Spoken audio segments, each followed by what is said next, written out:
Chapter 61, The Guide. A light drizzle was falling on the travelers, although they weren't actually traveling at the moment.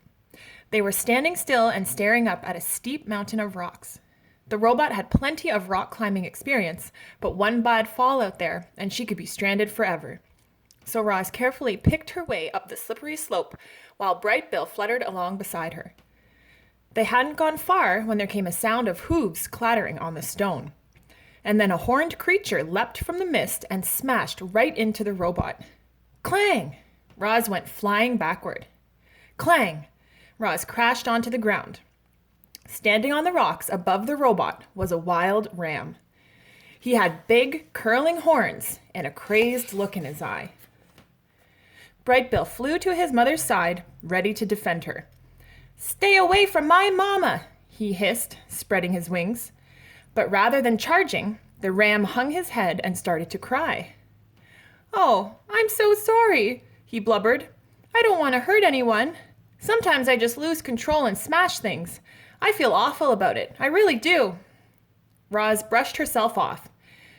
"I believe those are your instincts," she said. "We all have them.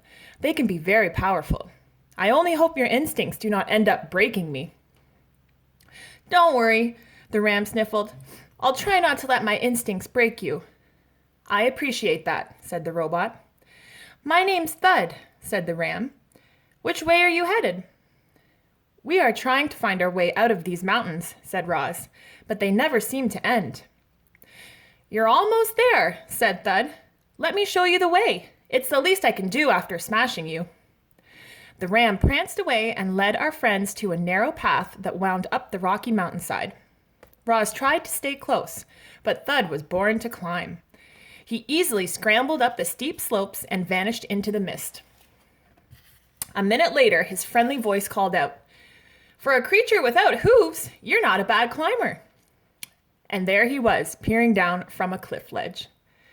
The path opened into a foggy meadow where a whole flock of wild sheep were grazing. They reminded Roz of the cows grazing in the pasture, and she wondered how Hilltop Farm was doing without her. Thud pranced through the flock. "These are my new friends," he announced without stopping. "They're lost, so I'm guiding them out of the mountains."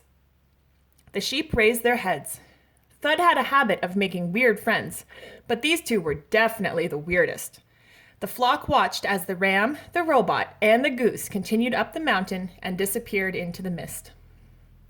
Higher and higher they climbed, above the tree line, to where there were only rocks and scrubby plants and trickling mountain streams. They occasionally came upon a dirt road or hiking trail, and the ram trotted across casually while our friends crept across cautiously. At one point, the ram got that crazed look in his eye again. His horns came flying at the robot, and she jumped out of the way just in time. Then Thud cried and apologized for his instincts. Roz forgave him, and the group carried on. They finally hiked up from the mist and onto a mountain ridge. Above, the sky was clear. Below, a blanket of puffy clouds spread outward in every direction. The sun was setting, and the western clouds were burning pink. Roz thought of the mountaintop on her island. If only she could be watching the sunset from that peak instead of this one. But they still had a long, long way to go. Thud pointed our friends to one last path. "This will take you down from the mountain and through the foothills," he said, smiling. The ram suddenly got that crazed look in his eyes again, and the robot prepared to jump.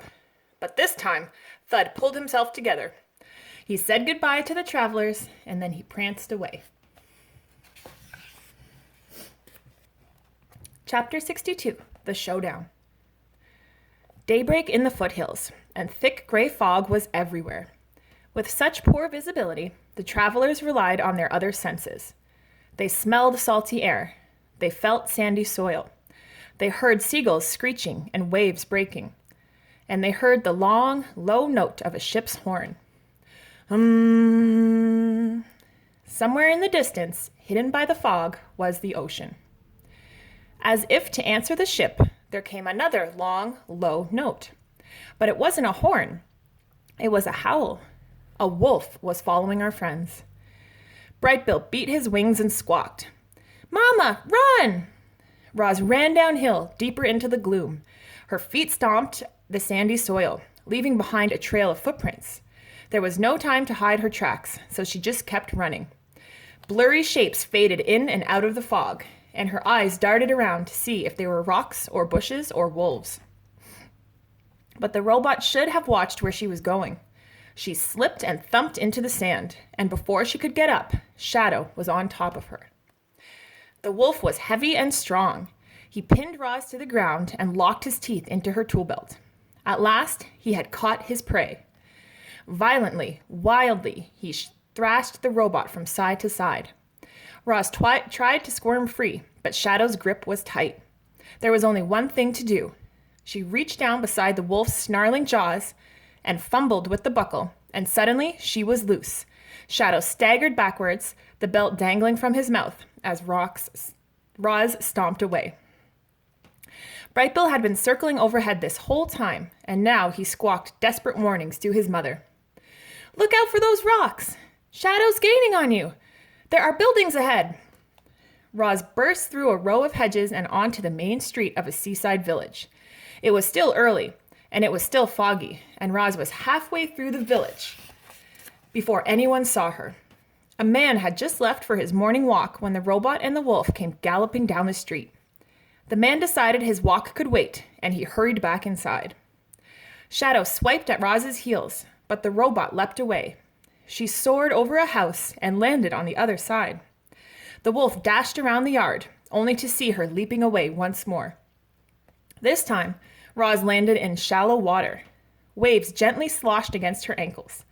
The robot backed into the ocean, up to her waist, and then automatically stopped. Her survival instincts wouldn't let her go any further. "There's nowhere left to run," Shadow growled as he prowled onto the beach. "Either fight or swim." Roz was trapped.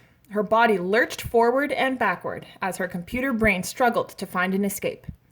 And then Brightbill came to her rescue. "This way, Mama!" Roz didn't hesitate. She launched herself up from the shallows toward her son's voice. Salt water streamed off her body as she soared through the air. Then her feet pounded into the sand beside Brightbill, who was perched atop an old rowboat. By the time Shadow arrived, our friends were rowing away from shore.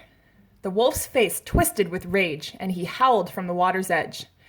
"You made a fool of me, Roz! My pack and my mate have left me. Now I'm just a worthless lone wolf, all because of you."